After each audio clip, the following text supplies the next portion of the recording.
Godlywood studio की विशेष प्रस्तुति ज्ञान सरिता।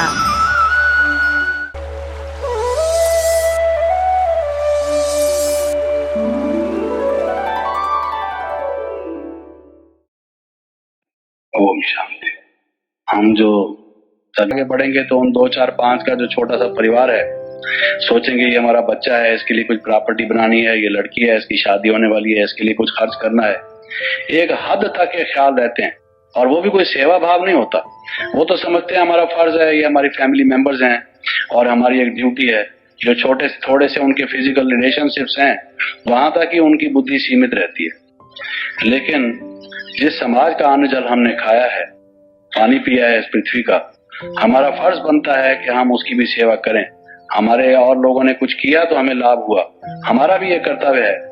और मनुष्य के जीवन की ये सफलता है कि उसकी जो देह है, उसका जो अपने सारी किसी भी प्रकार के उसके पास टाइम है, मनी है, एनर्जी है, वो सारी अपने लिए ही उसकी ना लग जाए, वो दूसरों की भी कुछ सेवा कर पाए। ये भी एक आवश्यक चीज है। तो उस बात को हम लेकर देखते हैं कि बहुत सी समाज सेवी संस्थाएं बनी हुई हैं, बहुत से जो हैं वो इस प्रकार की कोई किसी तरह से सेवा कर भी रहा है। तो कई लोगों में ऐसे जज्बात, ऐसी भावनाएं, ऐसे ख्याल हैं भी सही जो इस तरह का कार्य कर रहे हैं। लेकिन हमें देखना यह है कि इतनी समाज सेवी संस्था होने के बावजूद, कितने समाज सेवी व्यक्ति होने के बावजूद, हजारों लाखों की संख्या में होंगे, बहुत से भाई बहनों से जब आप मिलेंगे, उनका परिचय सुनेंगे, तो बताएंगे कि हम सोशल वर्क करते हैं। तो देखकर, उनसे मिलकर खुशी होती है कि ये व्यक्ति केवल अपने लिए नहीं जीता बल्कि समाज की भी सेवा करता है। ये एक ऐसा वर्ग है जो कुछ त्याग करके, मेहनत करके ये भावना रखता है। अब उसमें से भी सब तरह के लोग तो होते हैं, लेकिन ऐसा भी नहीं कि उनमें से जेन्युइन नहीं होते, जेन्युइन भी होते हैं, तो करते हैं। लेकिन ध्यान में आपका इस ओर खिंचवाना चाहता था कि इतना सब होने के बावजूद भी जो हमारी समस्याएं हैं, जिनको लेकर कोई संस्था बनती है, क्या वो समस्याएं हमारे समाज से निर्मूल हो गई? क्या वो इरेडिकेट हो गई, इलिमिनेट हो गई, समाप्त हो गई? मान लीजिए कोई लोग समझते हैं कि हम गरीबों की सेवा करें, गरीबी को मिटाएं। तो हम तो रोज अखबार में जो आंकड़े पढ़ते हैं, फिगर्स टाइम टू टाइम जो पब्लिश होती हैं, तो यही आता है कि इंडिया में और देशों की, थर्ड वर्ल्ड कंट्रीज के और भी बहुत से देश जो इससे भी ज्यादा खराब हालत में हैं, लेकिन भारत भी बहुत नीचे के लोगों में से, शहरों कंट्रीज में से माना जाता है। जो बॉटम मोस्ट, लोअर मोस्ट 5-6 हैं उनमें से, तो 50% से भी ज्यादा, 50% से भी ज्यादा जो यहाँ के लोग हैं, वो निर्धनता की रेखा के नीचे का जीवन व्यतीत करते हैं। गांव में चले जाएं, मुझे याद है महात्मा गांधी की जीवन कहानी में आता है कि वो एक गांव में गए थे। उन लोगों ने वहां उनको आमंत्रित किया था और उनको ये हमेशा रहता था कि वो अपने भारतवासियों से मिलें, वहां की परिस्थिति को देखें। तो इस बात को लेकर वो एक गांव में गए और वहां पर जो उन्होंने देखा कि जो कपड़े थे एक अध्यापिका के, एक छोटा सा स्कूल था, वृक्ष के नीचे बैठ के वो अध्यापिका छोटे छोटे बच्चों को पढ़ाती थी। उसके जो वस्त्र थे वो तो पूरे वस्त्र नहीं थे, और जितने थे भी सही वो बहुत मैले कुचैले थे। तो जब वो वहां से फारिग हो गए विजिट करने के बाद, तो लोगों ने कहा कि आपके क्या विचार हैं, कैसा लगा आपको, कैसा काम हो रहा है, इसके विषय में आप कोई सुझाव दीजिए। तो उन्होंने ये कहा कि और तो सब ठीक है, लेकिन कपड़े इनके बहुत मैले कुचैले थे। तो उन्होंने कहा, जो उस व्यवस्थापक थे उस पाठशाला के, उन्होंने कहा कि अच्छा, तो ये तो आपने स्कूल देखा है, थोड़ा उनकी कुटिया, उनका घर, उनका निवास भी आप देख लें। तो वो उनके निवास स्थान पर जहां वो औरत रहती थी, वहां उसको ले गए।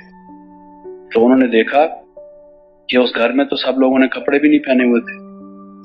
तो उन्होंने उसको बताया कि इस गांव की ये हालत है कि एक ही धोती है, पुरुष बाहर जाता है तो वो पहन के जाता है, नारी जाती है तो वो पहन के जाती है। तो बताइए धोएं कब उसको, और साफ कब करें? ये उनके लिखा हुआ मिलता है, मैंने पढ़ा था एकदम। तो उन्होंने कहा कि अच्छा ऐसी बात है, हमारे देश की ऐसी हालत है, इतने निर्धन हो चुके हैं हम, दूसरों ने गुलाम करके हमारी ये हालत कर दी है कि हम लोग ही अपने इस देश के मालिक हैं, और यहाँ के रहने वालों की इतनी बुरी हालत है कि उसके लिए कुछ होता नहीं। तो जिन लोगों ने ये इस सेवा में देश को आजाद कराने में लगाया, जब उन्होंने देखा लोग कितने दुखी हैं, तभी तो उनके मन में ये पीड़ा उत्पन्न हुई कि हमें कुछ करना चाहिए। और उन्होंने और काम छोड़ के इस काम में लग गए।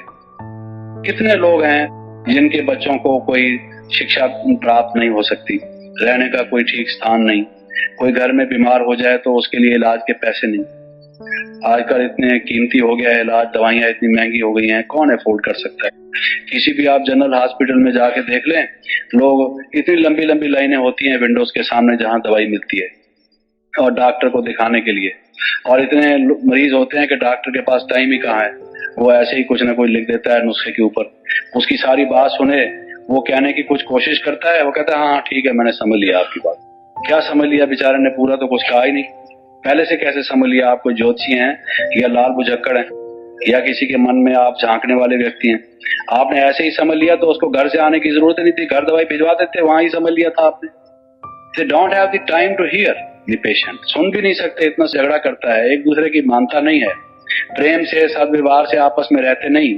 सास बहू के झगड़े हम सुनते हैं, यहाँ परवाह नहीं, बेटे क्या है, तू क्यों आया है, क्या मतलब था तेरे आने का।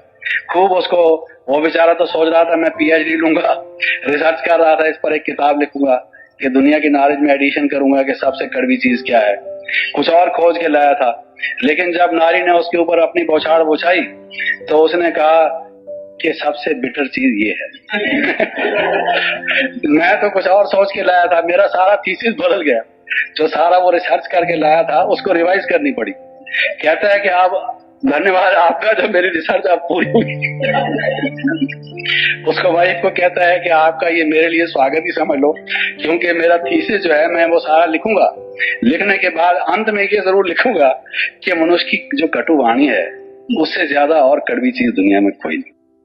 किसी ने कहा कि भाई संख्या, या किसी ने कहा कि वो जो कई चीजें है ना, जो पोटेशियम साइनाइड है, लोग जो सुइसाइड करते हैं, साइंस में जब हम पढ़ते थे केमिस्ट्री वगैरह तो कहते हैं उसमें लिखा होता था कि पोटेशियम साइनाइड का आज तक टेस्ट कोई नहीं बता सका, क्योंकि जैसे ही आपने जबान में लगाया वो आदमी ढेर हो जाता है, बता ही नहीं सकता है वो ऐसी जहर है।